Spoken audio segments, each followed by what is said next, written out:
And hello, everyone, and welcome to Community Connections. I'm Barney Yu, your host, and I'm back. I want to thank Gloria Gross for filling in for me when I was on vacation. The show must go on, as they say, and Gloria is an outstanding host and is always available to call and fill in when we need her to. So kudos, thank you to Gloria, and we're going to continue on with our show today because we've got a good one filled with jam-packed great local community celebrities. And my first one is Maggie Lieber, and she is going to be talking today. She talks about a lot of things. She joins us on the show. She's a Jill of all trades, but the Prescott Gem and Mineral Show coming up on August the 5th through the 7th at the Findlay Toyota Center. Welcome, Maggie. Thank you so much, Marnie. Good to be back. Yes. How do you feel about being a community celebrity? It's wonderful. It's long overdue, actually. Yes. Well, here you are on Community Connections. That yes. just makes you a celebrity. They stop me in the street for autographs. It's terrible. Well, let's talk about the 18th. 18th. Long time this has been going on. That's right. And as we say, it's been a wonderful ride. How long have you been at the Findlay Toyota Center? Because I know that you've not been there the whole 18 years. No, we started out, it was actually a tailgate show out at the Livestock Building at the fairgrounds. Then we moved inside to the Livestock Building. Then we were over at Embry-Riddle. We've outgrown all of those venues, and now we're at the Findlay Toyota Center, where we're getting close to filling it up. Wow. And I guess we've been there at least 8 years. Yeah, at least 8 years. Time flies. It was a brilliant move because obviously an indoor facility is built for that. Absolutely. It's climate controlled. We don't have to worry about weather, monsoons, any of that, and people tend to stay longer when they're comfortable. Yes. Well, let's talk about what they're going to see when they come there. Okay, they are going to see anything and everything that is rock, gem, and mineral related. There are cabochons, there's slabs for those people that like to make their own cabochons, there's jewelry findings for people that make jewelry, there's equipment that you can buy that will let you do that, there's finished jewelry. What's nice about the finished jewelry is most of it is made by the people that you're buying from, so it's unique. It's not the same thing that you're going to see in every jewelry store from the East Coast to the West Coast. Right. There's mineral specimens, there's fossils, there's meteorites. I mean, I'm sure I'm leaving things out, but it takes at least 3 trips through the venue to see everything. Wow. So there's different venues showing what they have, whether they're selling maybe materials that you might be supplies for the gemologist or the jewelry maker. But then again, there's also finished products to buy as well as the raw materials. Absolutely. You know, it appeals, the show appeals to everybody. I have friends that say, I don't collect minerals. And I go, but do you wear jewelry? Do you like rubies and diamonds and emeralds? And yes. Well, they're there. I mean, that's what a rock and a gem is. So, yeah, it appeals to everybody from people that just like pretty stuff to people that want to make pretty stuff. Absolutely. What is your gem of choice, or your mineral, your particular favorite? You know, my favorite is the one that I'm looking at today. I am partial to coprolite. I really like coprolite, which is fossilized dinosaur poo, actually. It's where the organic material in dinosaur dung from millions of years ago has been replaced by minerals.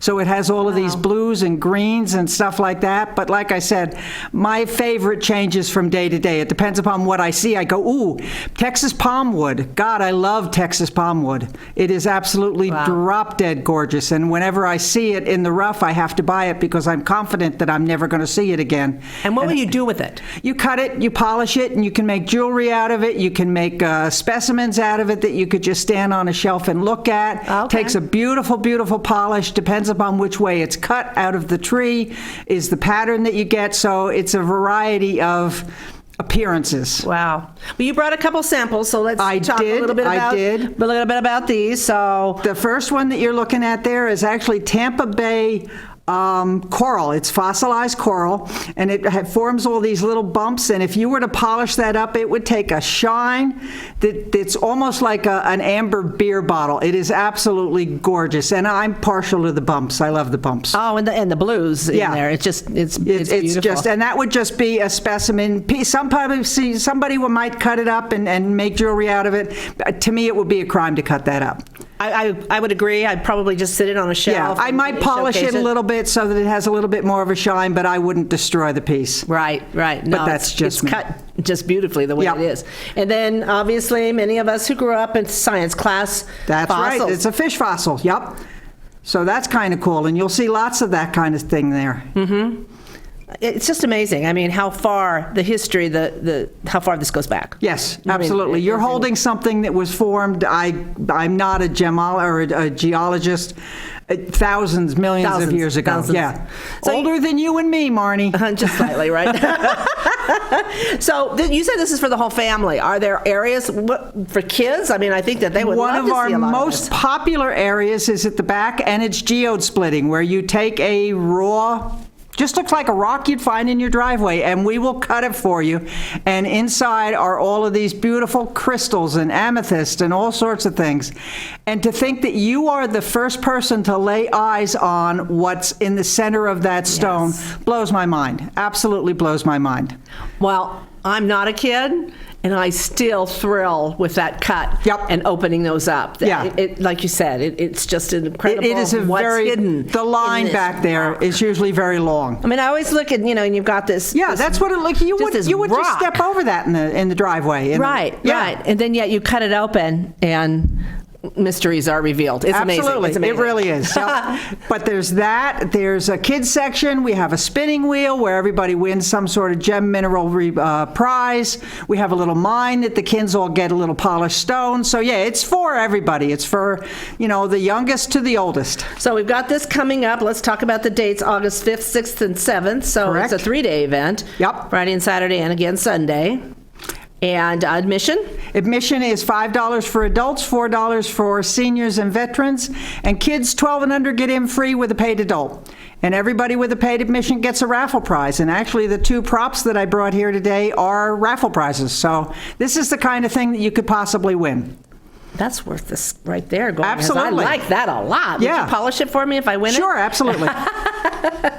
So that's coming up. There's free parking, Finley Toyota Center, right in the heart of downtown Prescott Valley, where just everything goes on over there. It's Absolutely. a pretty exciting place. And so this is the 18th annual show and sale. Yes. And you've been involved with it how long, Maggie? I have been a member of this club since 2005, so pretty much since 2006. The whole time. That was, the club was formed in 2002. It's a 20-year-old club. Right. So pretty much from the get-go. And about how many vendors do you have at this event? I believe this year we're up to about 68. Whoa.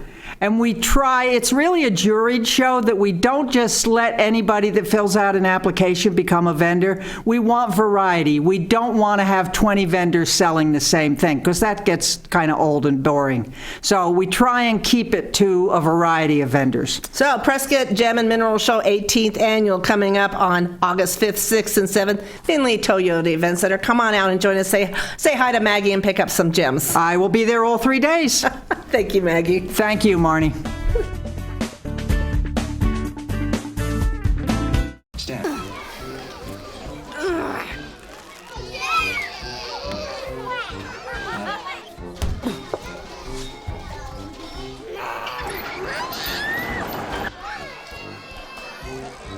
If you love them enough to crawl into a play place to get them to come down,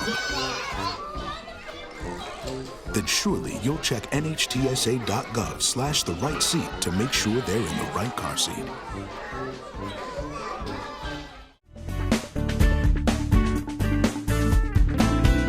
And welcome back to Community Connections. My next guest is John Lonis. He is a Prescott Valley Early Bird Lions Club member. Roar. I had to open with that, obviously. We share that kindred club membership. But also, he's the owner of AutoWorks. AutoWorks is his business that you opened when? I took over the business back in 2007. 2007. So just a year after I got here, because I feel like I've known you forever. Well, it has been forever. Pretty much close to it. But you've moved from various locations, but you built your own building in 6 years ago. 6 years ago. October of 2016, we moved into our current location. Which is over off Eastridge, Right. off of Highway 69. You can't miss it. It's the big yellow building. The pretty yellow building. The pretty yellow building, Yeah. which seems to be surrounded now. Things are growing out that See, direction. I attracted all that fresh business. You know. did. Yep, yep. Well, in addition to, one of the things as the Chamber of Commerce we love is new business coming in. And John has relocated a couple of times, expanding his business. And now, not only has he built his own building, now he's expanding the building that he started. So instead of, how many bays do you have now? I currently have 6 and we'll have 12 in a couple of weeks. My gosh. So we're talking about business expansion at its finest. And so tell us a little bit about the business. We're complete automotive service repair. We fix anything and everything. We do our best to fix it right the first time. Customers are number one. And customers are what built my business, that has helped me grow to bigger locations and to build a building. And 6 years ago, I thought, I was going to be tapped out. But I have a lot of customers, and they tell their friends, and they've just helped us grow and grow and grow. And the demand happened. I needed to build 6 more bays. So Now in this time of workforce, are you finding the you build them, but are you able to get the mechanics and those professionals to service that space? we really started recruiting hard last October. We knew what we were doing and what we were up against. And so we started recruiting last October, looking for the best of the technicians that are out there. You have to offer the world to them. Because of that, we've actually added health benefits to my employees. My company offers health benefits. We have a retirement plan now for my employees. We've recruited employees from all over. I think we had one from Washington that joined us a few months ago. Wow. We just brought somebody up from just outside of El Mirage, Avondale area. Mm-hmm. They just moved up here last week, and so now they're our shop foreman, a lead technician. And so it takes time to try to find those nice people, the great people out there. The good thing that I had is I had time on my side. So I was able to recruit and interview several, 50, 60, 70 different employees for the front of the house, my service writers, to my quality control department, to my technicians. And so I've been able to pick the cream of the crop. I've had them hired since the beginning of this year and just had to keep in touch with them. Mm-hmm. Text them every 6 weeks or so, take them out to lunch, just make sure they're still on board and still coming on board. So one of them joined up with us last week. 2 of them just signed up with us yesterday, started their work, and we have 3 more that are starting in 2 more weeks. So it's been a long process recruiting and finding the right talent. Well, and that's, John, that's why you're successful. First of all, you do recruit the best and the most talented, but you also apply that to your customer service, and people know when they come to you, they're getting quality service.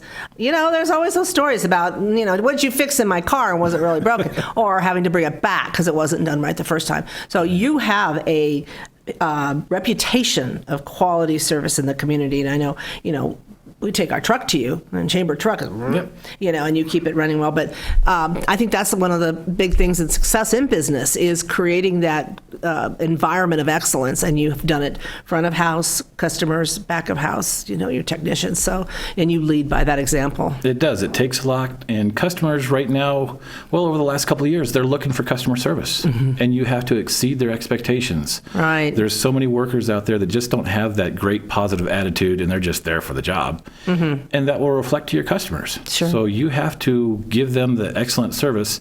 And that's why about a year ago, we started a quality control department.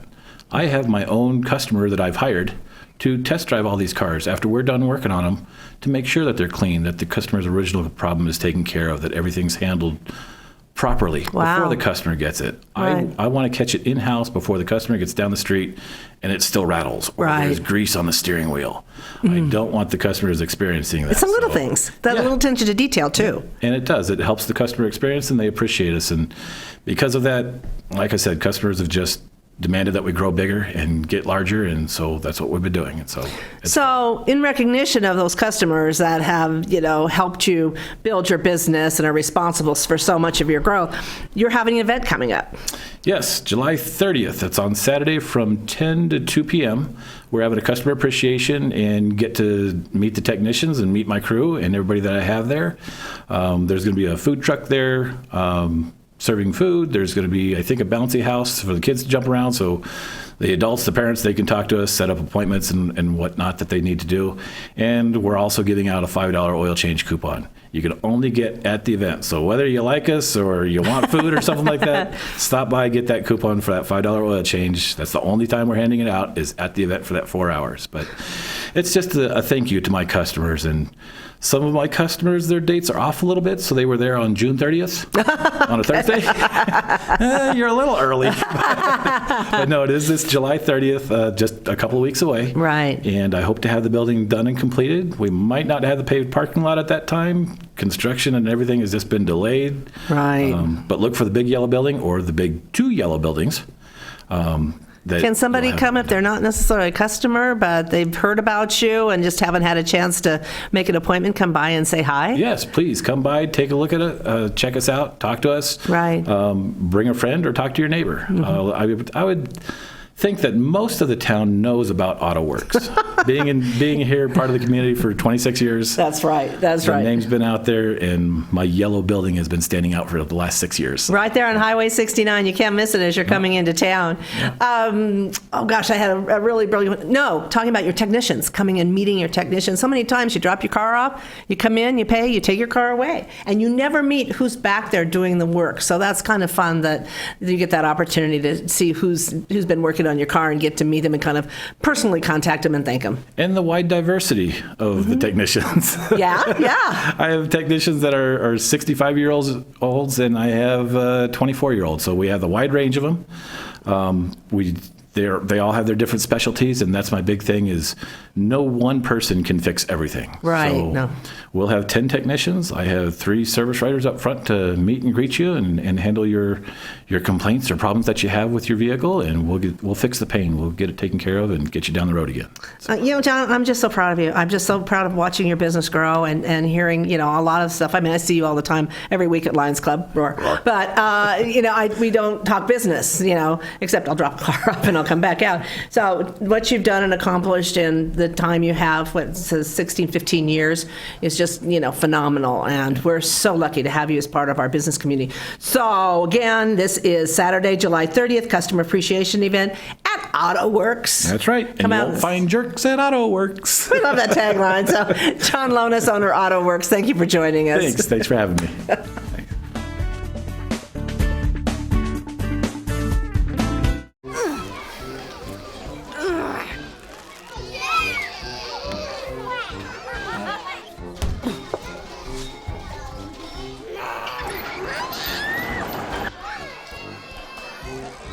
If you love them enough to crawl into a play place to get them to come down,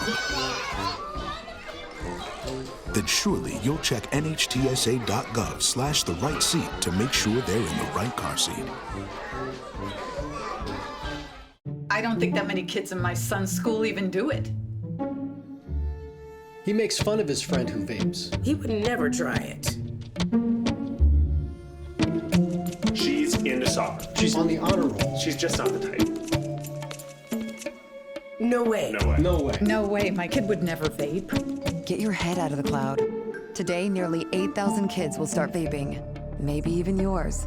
Learn about the dangers at talkaboutvaping.org.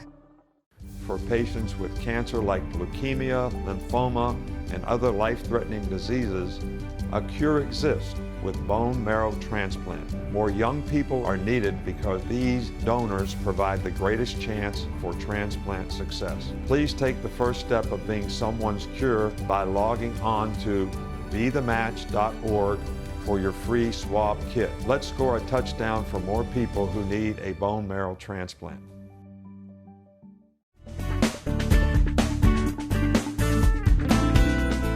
And welcome back to Community Connections. Again, great show going on today. My next guest, one of my favorite people, Mona Stevens. She's the Development Director with Yavapai Casa for Kids Foundation. Hi, Mona. Hey, Maureen, how are you? I'm good. How are you doing? I'm doing great, especially sitting across from you. Oh, I love you. I just love you to pieces.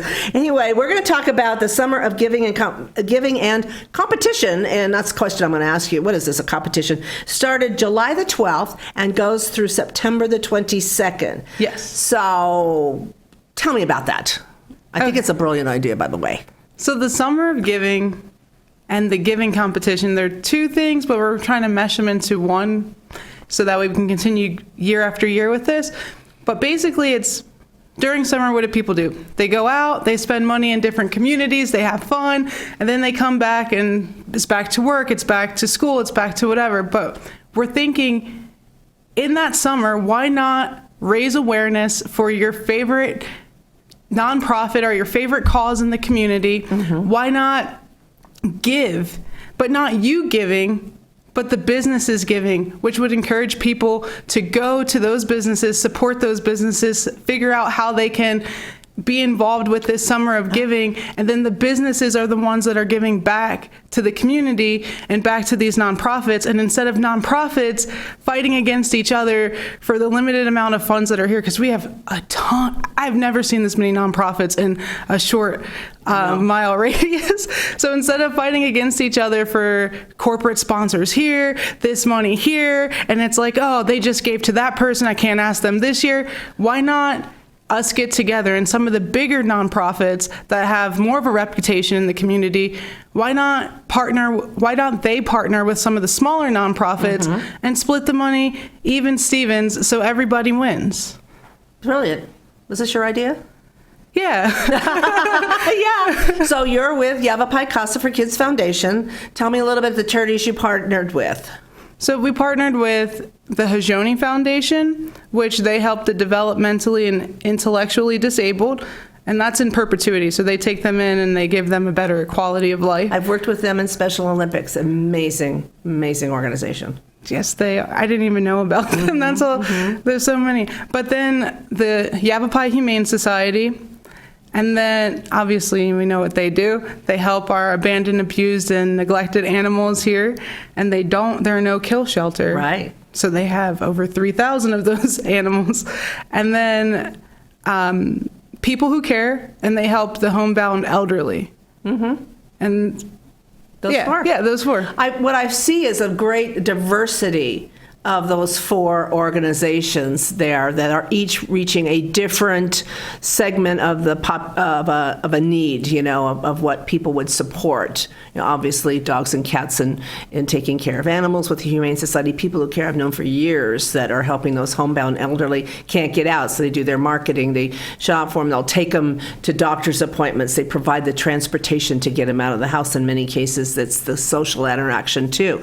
And then Hojoni with the developmentally intellectually disabled, providing an environment them to live and thrive, and also obviously work and support and work in different activities. So, and then there's you that takes care of those unmet needs for the kids in foster care. That who doesn't want to help all of them?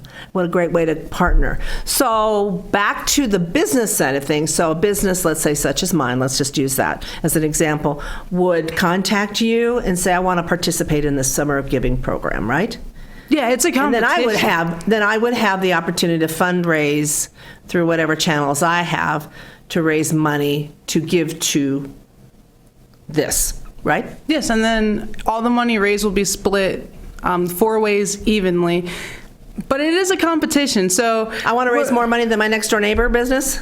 Yeah, type of thing. It's a friendly competition. Okay. And at the end, get your juices flowing. Yeah, and you can raise money whatever way that you would want to. If you want to put a jar at your checkout, if you want to create some special big event, or if you just want to donate the money flat out, you can do that. We don't put a limit on how you participate. You just register to sign up.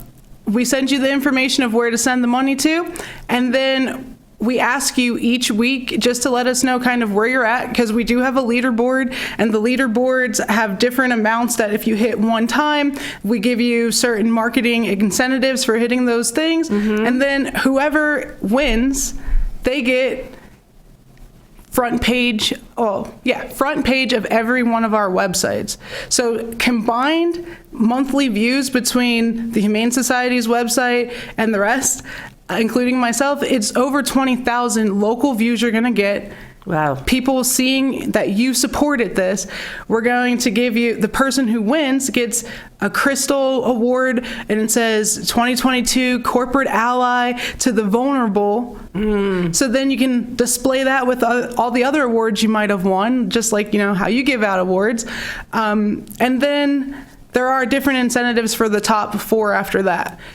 And it's all marketing, and it's just good. It's a good way to get out there as a business, but it's also a great way to raise awareness, show that there's unity in our diversity, because we're all caring. Right. It doesn't matter if you're a business, if you're a nonprofit, it doesn't matter. We all have the same goals. We're trying to make this community a better place, whether that's providing jobs and services, or whether that's helping people or animals that cannot help themselves. It's a great community for that in all respects, and a very giving community. And I like the fact that you've partnered to help each other equally, because it's always, you compete anyway, individually as nonprofits for funding. It's important, it's operational too. Yet you're bringing in the businesses to help you work at that level, and then you all receive it equally, which is great. That's a good idea. Yeah, and the businesses kind of already compete with each other if they're in the same category. Right. So it started a week ago, July the 12th, and goes through September, but businesses can still sign up and start now. It's not too late. Yes. And to sign up, all you have to do is go to summerofgiving.info/go. Go ahead and say it one more time. Okay. Summerofgiving.info/go. And if somebody, is there a number for somebody to call if they're watching and they're not kind of understanding? Yeah, they can talk to you and say, Mona, what were you saying? Yeah, just call 928-445-0800, and that's extension 4. So again, that's 928-445-0800. And if that's having a hard time, just look up Yavapai Casa for Kids Foundation and ask for Mona, and I'll be more than happy to set you up and get you started. That's wonderful. It's wonderful that you've taken this time. Traditionally, summertime is low nonprofit fundraising time. People, like you said, are on vacations and things like that. So here's a way for the businesses to be involved to start that funding before it actually really goes, when people feel they're most giving through the holidays. So great idea, Mona. Summer of Giving. Thank you so much for joining us. Have a great week.